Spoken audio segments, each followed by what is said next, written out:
بسم اللہ الرحمن الرحیم۔ ایاک نعبد و ایاک نستعین۔ معزز ناظرین السلام علیکم۔ ڈاکٹر توقیر اپنے یوٹیوب چینل پر آج ایک نئی چیز کے ساتھ حاضر ہے۔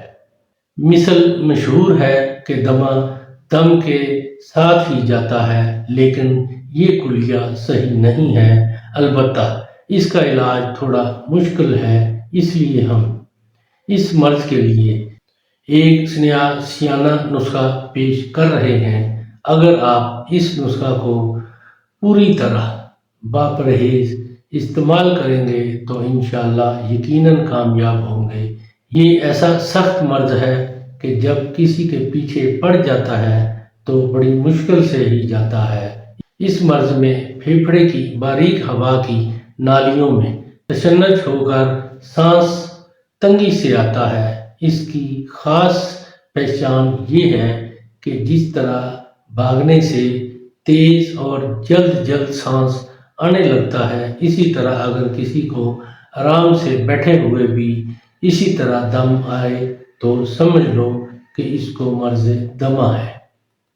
اس سے پہلے کہ یہ نسخہ میں بیان کروں، آپ میرا چینل سبسکرائب کر لیں اور بیل آئیکن کے آل والے بٹن پر ضرور پریس کریں تاکہ میری تمام نئی آنے والی ویڈیوز کے نوٹیفیکیشن آپ تک بآسانی پہنچتے رہیں۔ ناظرین، یہی ایک سپورٹ ہے جو آپ میری کر سکتے ہیں۔ اس سے میری بھی حوصلہ افزائی ہوتی رہے گی اور میں آپ لوگوں کے لیے اچھے نسخوں کی ویڈیو بناتا رہوں گا۔ نسخہ ہے: جنگلی پیاز 1 کلو کدوکش کر کے کسی مٹی کے کوزے میں ڈالیں اور اوپر سے سرکہ خالص 2 کلو اعلیٰ قسم کا ڈال کر کوزے کے منہ کو مضبوطی سے گل حکمت کر کے روڑی یعنی کوڑے کے ڈھیر میں 40 روز کے لیے دبا دیں۔ 40 روز کے بعد نکال کر کپڑے میں سے چھان لیں اور اس عرق سے 2 گنا شہد خالص ملا کر نرم آنچ پر پکائیں کہ قوام تیار کر لیں تاکہ چٹنی سی بن جائے۔ اتار کر کسی صاف برتن میں محفوظ رکھیں۔ اس کی خوراک 1 چمچ صبح اور اگر ممکن ہو تو شوربہ دیسی چوزہ مرغ بھی کھلاتے رہیں۔ انشاءاللہ ہفتہ 10 دن میں دمہ جڑ سے اکھڑ جائے گا۔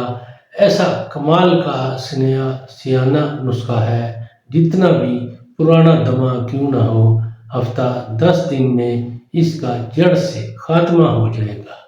دمے کے مریضوں کو سردی کے موسم میں زیادہ تکلیف ہوتی ہے، اس لیے ان کو چاہیے کہ ابھی سردی شروع ہونے میں تقریباً 1 ماہ باقی ہے، اس لیے ابھی یہ نسخہ تیار کر کے استعمال کریں اور اس موذی مرض سے چھٹکارا حاصل کریں۔